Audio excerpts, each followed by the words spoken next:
अब ये भौंकने वालों की लिस्ट लेकिन लंबी चौड़ी होती जा रही धीरे-धीरे। और इन दिनों विशेष रूप से जब आप और हम इन स चर्चाओं में रहते हैं, हर जगह हमको ऐसा लगता है कि हम विदेश नीति में फेल मारते जा रहे हैं क्या? मालदीव्स भी जब देख रहे थे, थोड़े दिन पहले बांग्लादेश देख रहे थे, पाकिस्तान देख रहे हैं, चाइना देख रहे हैं। हर देश कुछ चाइना अरुणाचल प्रदेश पे बोल दे रहा है। उधर की तरफ से म्यांमार के अंदर से घुस कर के लोग नॉर्थ ईस्ट के अंदर परेशानी खड़ी कर दे रहे हैं। श्रीलंका के साथ में हमारा कच्चा तीवू आइलैंड को लेकर विवाद चल रहा है। बांग्लादेश के साथ वहां पे घुसे आए जो शरणार्थी हैं, उनका विवाद चल रहा है। ऐसे तमाम देश अगर आप निकाल कर देखें, नेपाल के साथ अब सीमा विवाद चल रहा है। एक देश है जिस पर कभी नजर लगना बाकी है, उसका नाम भूटान है। भूटान भी मतलब लगभग हो ही गया था जब चाइनीज ने उधर की तरफ नजर डालना शुरू कर दिया था। ये तो चलो कोई बात नहीं, निकल करके बचकर आ गए वहां से, है ना। उधर की तरफ से चाइना के साथ में विवाद है, पाकिस्तान के साथ में विवाद है, हमारे सब पड़ोसियों के साथ विवाद है। ये क्या मामला है? तो इस मामले के पीछे थोड़ा सा इतिहास है और इसकी ऐतिहासिक प्रासंगिकता है। असल में क्या है ना कि भारत के साथ क्या हुआ, मैं भारत के इतिहास पर आपको सीधा लेकर चलता हूं। भारत के साथ क्या हुआ कि देश पर जब तक अंग्रेजों का शासन था, हमारे देश को कभी इस बात की जरूरत ही नहीं लगी, क्योंकि लंबे समय तक अंग्रेजों का शासन रहा, कि बॉर्डर्स होते क्या हैं। हमें लगता था कि ब्रिटिशर्स ने कह दिया कि ये बॉर्डर है तो वही बॉर्डर है, हम वो मान लिया करते थे। और हम जब मान लिया करते थे तो हमारे देश में जब नेशनल कंसोलिडेशन चल रहा था, तो राष्ट्रीय एकीकरण बड़ा बड़ा मुद्दा था, ना कि विदेशियों के साथ संबंध रखने का। हम लोग वो थे, जैसे नहीं होता कि अगर एक साथ दो व्यक्ति हैं, दोनों के साथ कुछ बुरा हो जाए तो एक ट्रॉमा बॉन्डिंग हो जाती है। ट्रॉमा बॉन्डिंग का मतलब है कि तुम्हें भी वही दुख है, हमें भी वही दुख है, तो यार हम दोनों तो एक ही नाव के सवारी है ना, हम एक दूसरे से थोड़ी लड़ेंगे। तो भारत ने इन तमाम देशों के साथ में एक ट्रॉमा बॉन्डिंग की हुई थी। भाई जैसे भारत के साथ पाकिस्तान की अगर हम बात करें, तो भारत पाकिस्तान का विभाजन हुआ, दोनों खूब झगड़े, लेकिन दोनों में ब्रिटिशर शासन करते थे, तो हमारे मन में एक भावना थी कि चलो ये खुद के लिए एक देश बना ले गए। उस समय के देश निर्माताओं की थॉट ये थी, लेकिन फिर भी ये अंग्रेजों से नफरत तो करेंगे, हमारी ही तरह की, हम पर इतना शासन किया, क्योंकि शासन तो पाकिस्तान पे भी किया था, तब भी तो वो भारत ही होता था। हमारे अंदर एक ट्रॉमा बॉन्डिंग की फीलिंग इनबिल्ट थी, ये मानते हुए कि इसको भी दर्द है, हमें भी दर्द है, साथ मिलकर के बांट लेंगे। चाइना पर भी अंग्रेजों का शासन था, हम पर भी शासन था। सब तरफ जब अंग्रेज ही अंग्रेज थे, और अंग्रेज जब गए यहां से, तो हमें लगा कि अब हम सब खुशहाल रहेंगे। और हमारे अंदर ना वो भाई वाला इंस्टिंक्ट, तू तो मेरा भाई है, बस वो तू तो मेरा भाई है वाली जो फीलिंग है ना, उसने हमें बहुत नुकसान पहुंचाया। देखो, पाकिस्तान को हम अपना बच्चा मानते हुए कि चलो भाई हमसे निकला है, कोई बात नहीं, अब हमने बांट कर इसको दे ही दिया, इसने इतना संघर्ष किया है, हमारे साथ खूब हत्याएं हो गई, खूब लूटपाट हो गई, फिर भी चल यदि ये शांत रहता है अपनी जिदों को मना करके, तो इसे जीने देते हैं। हमें क्या पता था कि हमारे ये जो सह अस्तित्व का भाव है, वो उसके अंदर उसके राक्षस को और बड़ा कर देगा, और वो चुपके से कश्मीर के अंदर घुस आता है और आधा कश्मीर पर कब्जा करके बैठ जाता है। मतलब हमारा जो विश्वास है, वो हमारे विश्वासघात का बहुत बड़ा कारण बना। शुरुआत से अगर आप उठाकर देखें, देश के मैं आजादी के साथ से लेकर चल रहा हूं, थोड़ा समय बीतता है, हम चाइना के साथ ये फीलिंग लेकर चलते हैं कि नहीं साहब, चाइना तो हिंदी चीनी भाई भाई हैं, दोनों में ही इतनी आबादी है, इतनी गरीबी है, इतनी सारी दिक्कतें हैं, हम दोनों साथ उठेंगे, एक दूसरे के खिलाफ कुछ नहीं बोलेंगे। भारत ने बकायदा इसके लिए पंचशील सिद्धांत जारी कर दिए कि साहब हम तो आपके साथ में इस तरह से रहेंगे, बहुत खूबसूरत तरीके से हम रहते हुए चलेंगे, कोई बात नहीं साहब। चाइनीज लोगों को लगा कि इन्होंने तिब्बत से निकले दलाई लामा को अपने यहाँ जगह दे दी है, भारत तो अब हमारे ऊपर अत्यधिक विश्वास करता है, और विश्वास है तो तोड़ने के लिए ही होता है, चलो तोड़ देते हैं। आया और हमारे ऊपर हमला कर दिया, हमारा एक हिस्सा दबाकर वो बैठ गया, जो अक्साई चीन के नाम से जाना जाता है। मतलब आप देखें, भारत की आजादी के साथ साथ ही पाकिस्तान ने भारत का एक हिस्सा, कश्मीर का लगभग आधा हिस्सा कब्जे में ले लिया। आज वो पाकिस्तान ऑक्यूपाइड कश्मीर है। बचे हिस्से को 1962 के अंदर अक्साई चीन के माध्यम से, उसमें से एक हिस्सा, लगभग एक तिहाई हिस्सा चाइना वाले लेकर चले गए। कश्मीर का एक छोटा सा हिस्सा भारत के पास फिलहाल बचा हुआ है। ये 1962 तक का समय आ गया। इसके बाद में हमको यह एहसास हुआ कि यार ये प्यार मोहब्बत धोखा है, अपनी हिफाजत कर सकते हैं हम, हमको खड़ा होना होगा, लेकिन क्या करें। इनबिल्ट फीचर तो यही है कि नहीं, हमारे सब भाई हैं, और हमें अपने आप को इतना बड़ा मानने की आदत है कि हम बड़े हैं। और जैसे कॉलेज के अंदर होता है ना, सीनियर जूनियर की जिम्मेदारी लेकर चलता है कि हाँ कोई बात नहीं, अगर तू साथ में है तो तेरा बिल मैं दूंगा, वो वाली फीलिंग, कि अगर हमारे पड़ोसी देश हैं तो इनको कोई संकट आएगा तो मैं खड़ा हूं ना यार, मैं ध्यान रख लूंगा, तू लोड मत ले। हद यह है कि 1988 के अंदर जिस मालदीव ने इंडिया आउट जैसी बातें करी, उसके अंदर तख्ता पलट का बयान हुआ था। तख्ता पलट के लिए रोकने वाला भारत था, वो जाकर के उसको बचाया था। हमने श्रीलंका के अंदर जब लिट्टे आतंकी समूह बन गए थे, उनसे निपटने के लिए श्रीलंका की मदद करी हमने, अपने ही एक पूर्व प्रधानमंत्री को वहां खो दिया, राजीव गांधी जी की मौत इस चक्कर में हो गई। 1971 के अंदर पाकिस्तान से हम इसलिए लड़े क्योंकि बांग्लादेश वाले मरे जा रहे थे, उनकी मदद करने के चक्कर में हमने बांग्लादेश का निर्माण कर दिया, हमने पाकिस्तान के दो टुकड़े कर दिए कि चलो यार लोग परेशान है, मदद कर देते हैं। आज वही मदद किया हुआ बांग्लादेश हमारे खिलाफ बोल रहा है। हमारी नेचर थी शुरुआत में अपने आप की तरफ से हेल्प देने की, बदले में हम कुछ कभी एक्सपेक्ट नहीं करते थे। भारत का ये मूल सिद्धांत रहा है। ऐसे ही अब कोई सा भी देश उठाकर देखें, आज आप नेपाल की बात कर रहे हैं, नेपाल के साथ में 1950 में हमने ट्रीटी कर ली थी कि भैया हम दोनों साथ रहेंगे, चिंता मत करो, तुम लैंड लॉक कंट्री हो, तुम्हारे पास समुद्र का एक्सेस नहीं है, समुद्र का एक्सेस हम देंगे, तुम्हारे यहां पर जो भी दिक्कतें होंगी तेल से संबंधित, एक्सपोर्ट से संबंधित, वो सब हम हैंडल करेंगे, लोड मत लो। म्यांमार के साथ तक तो यह डीलिंग थी कि तुम्हारे देश में अगर कोई आकर के अपराध करेगा तो हम दोनों मिलकर मारेंगे उसको। और भारत ने म्यांमार के साथ में कई डील ऐसी करी हैं कि उनके आतंकियों से निपटने के लिए भारत में अगर नेपाल म्यांमार के आतंकी आकर छुप गए तो म्यांमार वालों से बोलते थे कि मार दो, किसको मारना है ले जाओ बताओ, और वो हमसे कहते थे कि सर अंदर आ जाओ, मार जाओ अपने आतंकियों को। तो भारत ने ऐसे सर्जिकल स्ट्राइक खूब किए म्यांमार में जा जाकर के, भारत विरोधी अगर कोई वहां जाकर छुप रहा है। मतलब हम लोगों ने भ्रातृत्व को बहुत ज्यादा, फ्रेटर्निटी को बहुत ज्यादा मूल रूप से अर्थ दिया था। ये बात आप इस तरह से समझ कर चलिए। ये भाई वाला जो सिंड्रोम है ना, ये हमें बहुत रहा। भाई वाला सिंड्रोम होने के पीछे एक बड़ा रीजन भी होता है, दो कारण होते हैं। पहला तो हमारा ट्रॉमा बॉन्डिंग, की दर्द दोनों को बराबर है। दूसरा, हमारे पास में सामर्थ्य भी नहीं था, हम किसी के साथ में पीपल टू पीपल कनेक्ट ही रख सकते थे, हम किसी और प्रकार का कनेक्ट रखने की स्थिति में नहीं थे। किसी और प्रकार का कनेक्ट से क्या मतलब है, हमारे पास जो कनेक्ट था वो ये तो सही था कि हाँ भाई चलो आपके साथ हमारा कनेक्ट बन गया, दर्द सेम है। और कनेक्ट में पैसे का कनेक्ट होता है जो चाइना आजकल किसी के साथ भी कर लेता है, हम वो वाली बॉन्डिंग कर नहीं पा रहे थे, ये भी कहा जा सकता है। ठीक है साहब, आगे समय बीतता है, बीच में फिर आते हैं हमारे एक विदेश मंत्री जिनका नाम होता है इंद्र कुमार गुजराल।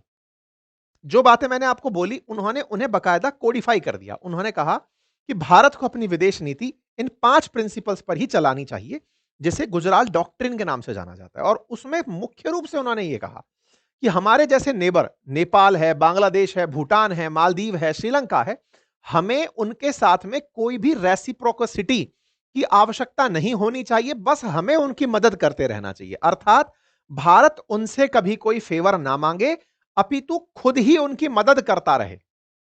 आप समझ रहे हैं, मतलब हम उनसे बदले में कुछ भी उम्मीद ना रखें, बस भारत मदद करता रहे, यही हमारा बड़ा होने का दायित्व निभाने जैसा है। भाई हमने नेबरहुड फर्स्ट पॉलिसी अपना ली, हमारे लिए पड़ोसी पहले है, उसका दर्द पहले है, वैसी वाली फीलिंग भारत ने उस दौर में गुजराल के समय पर, इंद्र कुमार गुजराल साहब जो विदेश मंत्री थे, बाद में पीएम भी बने, उनके समय पर अपना ली। No South Asian country will allow its territory to be used against the interest of another country of the region. ये तक डिसाइड हुआ कि हम दोनों एक दूसरे के खिलाफ यूज नहीं होने देंगे। अर्थात भारत के खिलाफ नेपाल यूज नहीं होगा तो भारत नेपाल के खिलाफ कोई काम नहीं करेगा। बिल्कुल इस तरह की पॉलिसी हमने अपनाई। फिर कहा कोई किसी के इंटरनल मैटर पर इंटरफेरेंस नहीं करेगा, सभी दक्षिण एशिया के जो देश हैं वो एक दूसरे की रेस्पेक्ट करेंगे, एक दूसरे की क्षेत्रीयता की रेस्पेक्ट करेंगे, और अगर कोई भी मामला हो गया, डिस्प्यूट हो गया, तो उसको बैठ करके आपसी नेगोशिएशन से सुलझाएंगे। ये था भारत का एक लिखित बयान, जिसको कह सकते हैं विदेश नीति में हम ये ध्यान रखते थे कि पड़ोसियों के मामले में देने का काम हमें करना है। आप आज भी देखते हैं कि बजट में हम भारत की तरफ से इन देशों को पैसे दे रहे होते हैं कि साहब ये उनके नाम का बजट है, हम देंगे बड़े भाई होने के नाते। दूसरा, उनके इंटरनल मैटर पर कोई भी मामला नहीं रखेंगे। अब आप देखिए, एक एक करके सबका मैं पहले यही विश्लेषण कर दूं कि हम कितना बदल चुके हैं। हालांकि थोड़ा और भी आगे चलने की इच्छा थी, पर फिर भी यहीं पर चलते चलते हैं। जहां तक बात होती है पीसफुल बायलैटरल नेगोशिएशन करा करेंगे, अब वो दूर की बात हो गई है। अब बैठ करके टीवी नेटवर्क पे, सोशल मीडिया पर डिस्कशन चलते हैं कि हाँ भाई बताओ इसका क्या करना है। बोले मालदीव ने हमारे खिलाफ बयान दिया, बोले क्या करें, बोले मोदी जी जाओ लक्षद्वीप में डुबकी लगाओ, डुबो दो उनको। मोदी जी गए लक्षद्वीप में डुबकी लगाए, मालदीव का टूरिज्म डूब गया। अब आप और हम डिसाइड करते हैं कि इसने ऐसे बोला, बैठकर बात नहीं करनी है, रुक जा तेरे को अभी ट्रीटमेंट देते हैं, डुबो दिया उसको। श्रीलंका ने कहा कि साहब हम भारत के खिलाफ अपनी जगह का उपयोग होने देंगे, चाइना वालों को हमारे यहां पर पोर्ट देंगे। बोले दोगे, बोले लो बेटा। श्रीलंका के अंदर यह हालात खड़े कर दिए कि उसके देश में सत्ता ही उखड़ गई, मदद नहीं मिली तो उसको आकर के मदद मांगनी पड़ेगी। सर जी सरकार संभाल लो हमें, आप बड़े भाई हो, पहले से कह चुके हो कि मदद करोगे, आप बैठ करके। बोले देख तूने कहा था, अब हमारे मीडिया और सोशल मीडिया पर डिस्कशन ओपन होता है। अब बैठ करके तमिलनाडु में खुलेआम दावे होते हैं कि इनसे कच्चा तीवू आइलैंड ले लो, इनके साथ बात करने की जरूरत नहीं है। मतलब पहले जहां हमने एक प्यार मोहब्बत में इन्हें अपने आइलैंड दे दिए थे, अब उनके लिए जनता प्रोटेस्ट करती है कि वापस ले लो। ठीक इसी प्रकार से बात करी जाए कि हम कोई भी इंटरफेरेंस नहीं करेंगे किसी के इंटरनल अफेयर्स के अंदर। हम शेख हसीना को तो अपने घर में बिठा के रखे हुए हैं, हमने बांग्लादेश से भागी हुई शेख हसीना को भारत में शरण ही इसलिए दी कि नहीं यार तुम भारत के लिए अच्छी थी, आ जाओ हमारे यहां रह लो, अब बांग्लादेश बर्बाद हो तो होने दो। इंटरनल पॉलिटिक्स में इतना इंटरफेरेंस है भारत का बांग्लादेश में कि बांग्लादेश में किसकी सरकार बनेगी ये हम डिसाइड करते हैं। नेपाल बार बार ये बात दोहराता है कि भारत का इंटरफेरेंस है कि नेपाल हिंदू राष्ट्र बने। नेपाल का भारत का इंटरफेरेंस है कि नेपाल में किसकी सरकार बने, ये भारत तय करता है। भारत ने जो सिद्धांत बना रखे थे कि हम कोई इंटरफेरेंस नहीं करेंगे, हमने पूरी तरह इंटरफेरेंस की नीति अब अपना ली है, हम बस बोलते नहीं है। बांग्लादेश इसी बात से परेशान घूम रहा है, नेपाल इसी बात से परेशान है, श्रीलंका इस बात से, मालदीव, अब सब जानते हैं कि भारत का इंटरफेरेंस इस हद तक है कि कौन सी सरकार बनेगी ये भारत डिसाइड करता है। प्रो इंडिया है कि प्रो चाइना है, ये बात डिस्कशन का हिस्सा होती है। फिर कहा गया कि ऑल साउथ इंडियन कंट्री एक दूसरे की सॉवरेनिटी और इंटीग्रिटी का ध्यान रखेंगी। ये बात सही है। शुरुआत में हम लोग ने यह तक किया था कि बांग्लादेश को भी अपनी एक टेरिटरी हमने दे दी थी कि लो अब क्या करते हैं, अब तो यहां पर बीड़ा बांध दो इनके साथ में, इनके साथ बॉर्डर बांध दो, यहां से होकर कोई नहीं निकलेगा, कोई भी बॉर्डर ऐसा नहीं होगा जो कि बिल्कुल ट्रांसपेरेंट होगा, लोग इधर से उधर चले आएंगे। भारत अब ना खुद की बात करने लगा है, बदल गए हमारे सिद्धांत असल मायने में, और हमने इंडिया फर्स्ट अपना लिया। अब ये जो गुजराल डॉक्ट्राइन था जिसमें नेबरहुड फर्स्ट पॉलिसी थी, हमने उस चीज को बदलते हुए, जब ये पॉलिसी आई थी तब एच डी देवेगौड़ा साहब प्रधानमंत्री हुआ करते थे। इवन हम पाकिस्तान के साथ बड़े ही भाई उस समय लीनियंट हुआ करते थे, बड़े बड़े संघर्ष के बाद भी हम ये मानते थे कि गांधी जी कहकर गए हैं संघर्ष विराम, संघर्ष चलता रहना चाहिए। इसलिए हम पाकिस्तान से युद्ध लड़ते, फिर उसके साथ में सीज फायर कर लेते, फायर करके फिर बकायदा हम उनके साथ बैठते, घूमते फिरते। हमारे अटल जी तक भी वहां पर पाकिस्तान जाकर आए। इस बार तो हमने डे वन से नीति अपनाई हुई, पाकिस्तान से कोई बातचीत ही नहीं है। 2014 से लेकर अब तक पाकिस्तान के अंदर प्रधानमंत्री की वो जो एकदम टपके जैसी यात्रा हुई थी, जब पहुंच गए थे कि लीजिए नवाज जी आपके बच्चे की शादी है, पोती की शादी है, मैं आ गया। मतलब भारत का पाकिस्तान के साथ में कहीं पर भी नेगोशिएशन वाले ग्राउंड पर बातचीत खत्म हो गया। सीधा एक तरफा है कि तुम हमारे दुश्मन हो, दुश्मनी रहोगे, हम तुमसे बात ही नहीं करेंगे। और तो और स्ट्रिक्ट और होते चलेगा कि सिंधु जल समझौता रोक दिया, अब जा कहीं भी जाकर कहता रहना, रोक दिया तो रोक दिया, जाकर के आपके अंदर सर्जिकल स्ट्राइक कर दी, जाकर आपके अंदर ऑपरेशन सिंदूर कर दिया, जो करना है कर दिया। अब हम ये बात ही नहीं करते कि आओ टेबल पर बैठे, डोजियर दें, कहीं दूसरे देश को मध्यस्थ बनाए, कोई मतलब नहीं, सीधा कर दिया। भारत अब बहुत स्ट्रांग तरीके से अपनी बात रखने लगा है। चीन के केस में भी आपको मैं बात बताऊं तो चीन एक समय ऐसा था जो हमारे साथ ये मानकर चलता था कि भारत बड़ा ही सिंपलिस्टिक देश है, ये हिंदी चीनी भाई भाई में विश्वास रखता है, मानता है कि हम इसके भाई हैं। भारत ने जिस जगह अक्साई चीन में इन्होंने कब्जा किया, उसके बाद में डोकलाम वाले मामले में भारत का जो रेजिस्टेंस देखा, भारत पूरी सेना ले जाके खड़ा कर दिया कि ले भाई युद्ध लड़ेंगे अब तो हम तेरे साथ। और तो और जिस अरुणाचल प्रदेश के चलते अभी 2 दिन पहले विवाद हुआ कि चीन के अंदर एक अरुणाचल प्रदेश के व्यक्ति का वीजा रोक लिया गया, उस जगह पर भारत ने पहले तक बहुत ही लीनियंसी बरती हुई थी, कहिए शायद संसाधनों की भी कमी थी हमारे पास। अब हमने वहां इंफ्रास्ट्रक्चर निर्माण में बीआरओ को खूब सारे ऑपरेशंस दिए हुए हैं, बॉर्डर रोड ऑर्गेनाइजेशंस को, कि सड़कें बनाओ, पुल बनाओ, यहां पर पूरी तारबंदी करो। और G20 जैसी बैठक हो रही है, हम अपने लोगों को उठाकर ले जाते हैं और अरुणाचल प्रदेश में बैठक करा देते हैं कि लो, चाइना को मिर्ची लगे तो लगने, तो हमें मतलब नहीं है हिंदी चीनी भाई भाई से। हमने तो सीधा ले जाकर के अरुणाचल प्रदेश में G20 की मीटिंग करा दी कि दुनिया वालों देख लो अरुणाचल प्रदेश इंडिया में, क्योंकि G20 इंडिया में हो रहा है। हम श्रीनगर में ले जाकर G20 की बैठक करा दे रहे हैं, लो करा दी। तो कुल मिलाकर के भारत अब ना स्टेटमेंट देता है, यानी कि भारत तय करता है कि हम लोग इंडिया फर्स्ट मानते हैं, दिक्कतें तुम्हें होंगी, हमें इससे कोई दिक्कत नहीं है।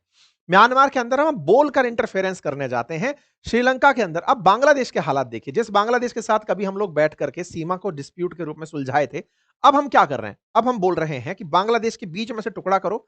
ये जो अभी तक चिकन नेक बनी हुई है, ये छोटी सी है, इसको लेके चिंता क्या करनी, और ऊपर से बांग्लादेश काट दो, रास्ता थोड़ा बड़ा कर लो। हम अब बात उस तरह से करना शुरू कर रहे हैं। तो ये सब बातें, भारत खुलेआम पानी छोड़ दे रहा है बांग्लादेश के अंदर, डैम खोल के चल रहा है, भिगो दो इनको, तैरा दो इनको।